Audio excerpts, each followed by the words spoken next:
I'm glad to see it. Now, let's go ahead and jump to the question parts. We'll keep this somewhat, I think, quick this time because my brain's starting to slowly melt, as this is the third match of the day and it's getting kind of late now. So, first things first is kind of the question that's pretty much standard to all the show matches when I'm doing it. I like to ask if you have a specific plan coming to this match, and in this case, since you guys have played each other before, I'm going to ask about that angle to it, as well as how you approach this matchup generally on the ladder. We'll start with you, Atomic. Okay, well, I always noticed he goes gateway expand and that he has no wall off. So I thought maybe if I did a roach timing, that it could shut him down. Mm-hmm. And unfortunately, it didn't work out that way because he had immortals, and that really dented it into me. I thought he would go Stargate or something. Mm-hmm. Mm-hmm. And after that, I tried to get some Hydras, and it didn't work out too well, as you can tell. Oh, right. I mean, after the roach attack, the economy is just so badly, I was behind. so badly hobbled that you can't really do everything you need to do. No. But what about you, Scipio? So coming into the game, I did have an explicit plan for the first game, at least. I know last time we played, we had Atomic and I had discussed kind of how I'm bad at roach rushes, and I didn't mean to set him up for failure this time, but I knew that would be a very likely possibility. Okay, so you thought about working on it a little bit. Too predictable. Yeah, and so I also went Robotech, which is something I don't do a lot of the time. In direct response to that expectation. Okay. All right, then. How do you guys approach this on the ladder? So when you're facing people that you haven't run into before. To be honest, what I do with him and what I do on the ladder is actually fairly similar. I just play to how Protoss usually plays. Go with him. So trying to go for more of a standard place. Yeah, I like going more standard. I don't usually do those roach things or. Oh, sure. I mean, to be honest, I've heard it's really the best approach to ladder in general, just because you need to be able to react to the largest number of things. But I thought that doing something different would make the games more interesting, and I noticed that last time we played, I did a little bit of a No, I think that's a great approach. To be honest, I mean, for one, it gives you a context to actually practice this kind of thing. You don't just feel. I don't know, but I like looking at wins. I like looking at interesting games, not just standard stuff. Oh, fair enough. Thank you for that. What about you, Scipio? As far as PVZ on the ladder, yeah.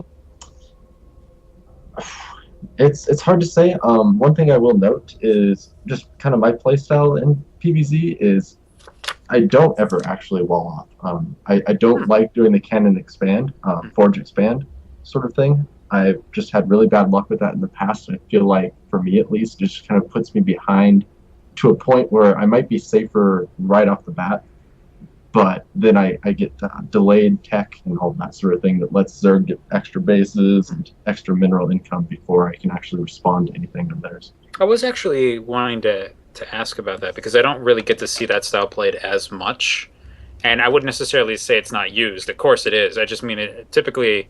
A lot of the games I see, I think I see most people go for more of the forge style. So from what I've heard, it requires a lot more specific reactions to things. So was this something that you were able to use from the moment that you picked up on it, or did it take some work? Oh, it has definitely taken work, as with everything in this game. Sure. But it definitely took some work. I certainly lost a lot of games because of it. But I do feel like I'm better off, at least me personally, without doing the forge expand. So. No, I can see that. I'm actually considering I might pick it up myself at some point, just because I feel like I need to try something different myself. I think I'm kind of in the same place I think where you were with the forge expand. I'm like, I feel like I'm killing myself. Me too. Yeah, CC, it seems like that if I did a really early attack, I could deny the natural. Actually, about that, there was one specific instance. It was during that Oracle attack. I think when you initially sent out your Zerglings, there were about 3 Zealots there. So if that had actually kept going, it probably would have destroyed his natural. Well, to be honest, I didn't notice the Oracle doing too much. Last time we played, that Oracle probably killed 12 drones. But this time, I think I did much better at controlling how much damage it did. That's definitely true. I'm not saying that was bad. I'm just I was actually just mentioning that. I was like, when I saw the Zergling stop, I was like, oh, he might have enough to defend this. But yeah, I thought you defended the Oracle really well. I mean, you got Yeah, the it was. drones out of there. Didn't really take any damage. You lost a queen, but that's See, I probably don't going to know. happen. If you have an Oracle that just came out and it attacks the queen doesn't win. No, but it loses so much of its energy and it takes a ton of damage, so it generally is unable to do anything other than maybe attack creep tumors. Well, Yeah. it would only be worth it if it killed, like, I don't know, 3 more drones or something. I wouldn't know. I haven't done the math on that. Scipio, I you know don't better. know. What about you? It's guessing. I don't know off the top of my head, but yes, definitely. Even if I kill the queen, it definitely keeps my Oracle away from the drone line. Yeah. Ultimately, that's a pretty minimal loss compared to what could happen. So. True. I mean, it's better than nothing at all. Absolutely. So my last question here, because we kind of already covered everything I wanted to talk about. We got the plan stuff out of the way. We talked a little bit about the Roaches, a little bit about that game in particular, and some of the stuff that happened in the next one. Was the carriers like a snap decision to just do that out of nowhere, or is this something you do? This is actually something that I do. Oh, really? Oh, this is actually something I do. it wasn't so bad. I'd probably kill you with that. I was gonna mention. I'm like, I feel like I commit suicide anytime I bring carriers into a match. But I gotta say, it did make it work. It was probably not the key factor. Let's be to be strictly honest, but it was still interesting to see. I liked it. Yeah. No, it's a little different. I'm a big fan of White Raw, and Okay. does that sort of thing every now and then. I don't do it just explicitly because he does it, but I enjoy doing just kind of weird stuff like that occasionally. So. Sure, it's neat. I've actually thought about seeing if I could pick up what his builds actually were, because I've always wondered how he gets away with it. But just because, yeah, I like me my carriers too. I think all Protoss do. It's just we're afraid of them at the same time, though.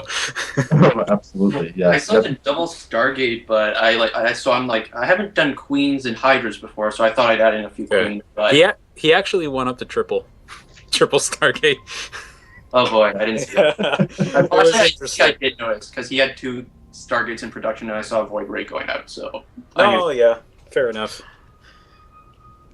I was gonna mention it. I like it. The creep spread being so. I know the creep spread sucked. I was in Protoss. I know it's important, but I feel it's less important than in like ZVT. That's just my opinion. No, I think that's fine. I was just saying I think the queen idea was cool, but if the creep spread was there on top of it, it probably would have been a little bit more effective. I don't know what difference it would have made ultimately, because we're not in that situation again. Probably something I should have done. But I don't know. If you want an obvious thing to start looking into, there you go. No, I'll improve that. I don't usually go Queen Hydra. I'll probably just go Roach Hydra. Maybe Viper if I get to that point. All right. Okay, I think that pretty much does it. Anything you guys want me to write down the description? Streams, people you want, whatever? No, I'm okay with how that went. I think I could have done better, but I noticed I improved from last game, I think. Okay. Absolutely, yeah. No, they were great games. One thing I would just like to mention to Atomic, that army scared the crap out of me. Yeah, to be honest, I think you could have dealt with that earlier. Probably so, and I do that. I end up being more careful than I should sometimes and not attacking, but that did scare me. Upgrades are probably one of the biggest things you could improve on, I think. Oh, upgrades. That was a thing. I was actually thinking with that in particular, like, I kind of understand why it wasn't there, though. Just like if you don't get that third base, you don't have that economy there. Yeah, again, it's like the first game. It's just you don't have the money to do it, really. I don't have the money. I can't afford upgrades when I'm trying to defend it. It's tricky, that's for sure. It's tough, yeah. But I was going to say that was a big factor. When I saw you had like 3-3-3, I'm like, oh, well... but it probably doesn't matter what he does anymore. 3-3 and 0-0 work very well against each other. No, not really. Okay, but yeah, as I was saying, anything, if you don't want to plug anything, then we're more or less done. No, I think we're good. Yeah, no, I think we're good. Excellent. Thanks for come on as always, guys. Yeah, See thanks you so much. Thank you for helping me with this. This was very fun. Glad you enjoyed it.